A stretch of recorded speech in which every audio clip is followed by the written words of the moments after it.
Halo adik-adik semua, gimana kabarnya hari ini? Baik-baik kan? Hari ini kita akan belajar dari tema 5 subtema 3, sikap kepahlawanan. Mengenal sikap-sikap kepahlawanan Raja-Raja Nusantara. Adik-adik, apakah kalian tahu bahwa Indonesia memiliki pahlawan-pahlawan yang hebat dalam merebut dan mempertahankan kemerdekaan? Ada pahlawan nasional, pahlawan proklamator, dan pahlawan revolusi. Kira-kira siapa saja sih mereka? Apa yang telah mereka perjuangkan? Dan sikap kepahlawanan seperti apa yang mereka miliki? Adik-adik, ayo kita belajar bersama-sama. Pahlawan. Pahlawan merupakan para pejuang yang gagah berani dan dikenal karena pengorbanan dalam merebut serta mempertahankan kemerdekaan Indonesia. Indonesia memiliki banyak pahlawan yang telah berjuang untuk kemerdekaan. Mereka berjuang mengangkat senjata untuk mengusir penjajah dari Indonesia. Pahlawan nasional. Banyak pahlawan dari berbagai wilayah Indonesia yang berjuang demi kemerdekaan Indonesia. Yuk kita belajar untuk mengenal pahlawan nasional. Bagaimana sih perjuangan mereka? Sikap apa saja mereka miliki? Ayo adik-adik kita pelajari lebih lanjut.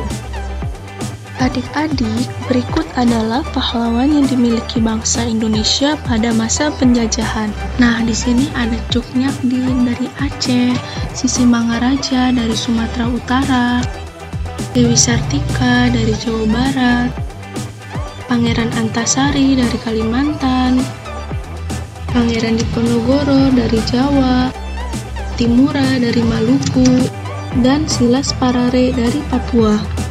Coba kita cari tahu informasi dari masing-masing pahlawan berikut ini. Yang pertama ada Cuk Nyakdin. Cuk Nyakdin adalah seorang wanita pahlawan nasional Indonesia dari Aceh yang berjuang melawan penjajahan Belanda pada masa Perang Aceh. Cuk Nyakdin bersama Teku Umar, Teku Umar ini adalah suaminya ya adik-adik, bertempur bersama melawan Belanda. Namun, Teku Umar gugur saat menyerang Maulaboh pada tanggal 11 Februari 1899, sehingga Cuk Nyakdin berjuang sendiri di pedalaman Maulaboh bersama pasukan kecilnya. Lalu yang kedua adalah Sisi Mangaraja 12 adalah seorang raja di negeri Toba, Sumatera Utara, antara tahun 1883 sampai 1884. Sisi Mangaraja 12 berhasil melakukan konsolidasi pasukannya. Kemudian bersama pasukan bantuan dari Aceh secara ofensif menyerang kedudukan Belanda antara Uluan dan Balige pada Mei 1883 serta Tangga Batu pada 1884.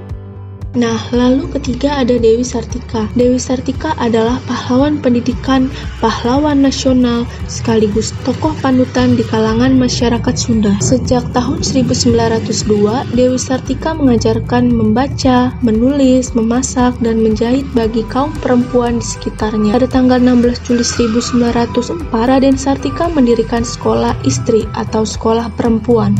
Dewi Sartika berusaha keras mendidik anak-anak gadis agar kelak bisa menjadi ibu rumah tangga yang baik, bisa berdiri sendiri, luas, dan terampil. Pangeran Antasari adalah seorang pahlawan nasional Indonesia. Ia adalah Sultan Banjar. Perang Banjar pecah pada saat Pangeran Antasari dengan 300 prajuritnya menyerang tambang batu bata milik Belanda di Pagaron. Pertempuran yang berkecamuk makin sengit antara pasukan Pangeran Antasari dengan pasukan Belanda, berlangsung terus di berbagai medan. Berkali-kali Belanda membujuk Pangeran Antasari untuk menyerah, namun dia tetap pada pendiriannya. Lalu selanjutnya ada Kapitan Patimura. Patimura bangkit memimpin rakyat Maluku melawan kekejaman Belanda. Pihak Belanda menguasai perdagangan rempah-rempah di seluruh kepulauan Maluku. Pada tahun 1817, perlawanan rakyat Maluku yang dipimpin oleh Patimura berhasil merebut benteng Dustede di Saparua. Perlawanan Patimura meluas ke Ambon, Seram, dan tempat-tempat lainnya. Nah, yang terakhir ada Silas Parare, adalah seorang pejuang penyatuan Irian Jaya Papua ke dalam wilayah Indonesia. Perkenalannya Samratulangi semakin menambah keyakinan ia bahwa Papua harus bebas dan bergabung dengan Republik Indonesia. Akhirnya, ia mendirikan Partai Kemerdekaan Indonesia Irian atau yang disebut PKII pada bulan Oktober 1949 di Yogyakarta. Ia mendirikan Badan Perjuangan Irian di Yogyakarta dalam rangka membantu pemerintahan Republik Indonesia untuk memasukkan wilayah Irian Barat dalam wilayah Republik Indonesia. Kalau tidak ada Silas Parare adik-adik, mungkin Irian Barat atau Papua tidak masuk ke dalam wilayah Indonesia. Nah, di sini kita akan mengenali tokoh lanjut dengan Kapiten Pattimura. Nah, seperti yang sudah dijelaskan sebelumnya bahwa Kapiten Pattimura adalah pahlawan dari Maluku. Beliau lahir pada tanggal 8 Juni 1783 dan meninggal pada tanggal 16 Desember 1817. Nah, selanjutnya Pattimura bangkit memimpin rakyat Maluku melawan kekejaman Belanda. Pihak Belanda menguasai perdagangan rempah-rempah di seluruh kepulauan Maluku. Rakyat diharuskan menjual hasil pertaniannya dengan sangat murah dan bahkan harus menyerahkan beberapa bahan pangan kepada Belanda. Pada tahun 1817, perlawanan rakyat Maluku yang dipimpin oleh Pattimura berhasil merebut benteng Dustede di Saparua. Perlawanan Pattimura meluas ke Ambon, Seram, dan tempat-tempat lainnya. Lalu, setelah berulang kali kalah melawan pasukan Pattimura, Belanda akhirnya meminta bantuan pasukan dari Jakarta.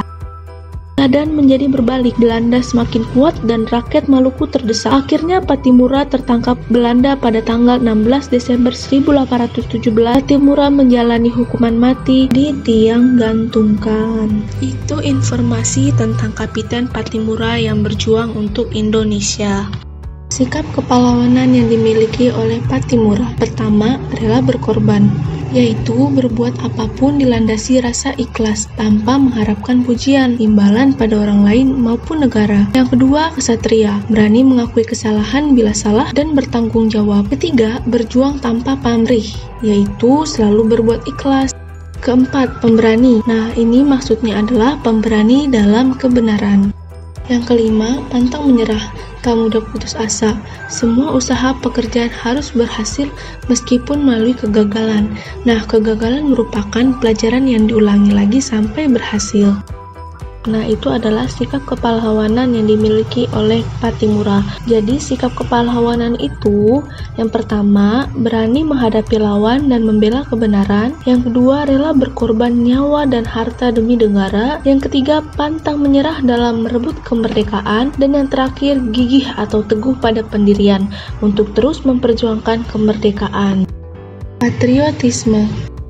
Ada yang tahu pengertian patriotisme itu apa? Nah, pengertian patriotisme adalah sikap seseorang yang bersedia berkorban untuk kejayaan serta kemakmuran tanah airnya. Sikap patriotisme tidak harus dimiliki oleh seorang pahlawan, tetapi kalian sebagai penerus bangsa juga harus meneladani serta menanamkan sikap patriotisme dalam kehidupan sehari-hari. Akan tetapi, sikap mencintai negara kita sebaiknya tidak dilakukan secara berlebihan, karena akan menimbulkan sikap sombong. Sikap cinta tanah air yang berlebihan disebut dengan cawivisme. Nah, ini adalah sikap patriotisme. Yang pertama, mengikuti kegiatan upacara bendera. Yang kedua, memperingati hari-hari besar nasional. Ketiga, menggunakan produk Indonesia. Keempat, turut serta melestarikan kebudayaan Indonesia. Kelima, mematuhi peraturan yang berlaku. Nah, itu dia adik-adik pembelajaran hari ini di tema 5, subtema 3, pahlawanku. Semoga video pembelajaran ini bermanfaat untuk adik-adik semua. Sampai jumpa.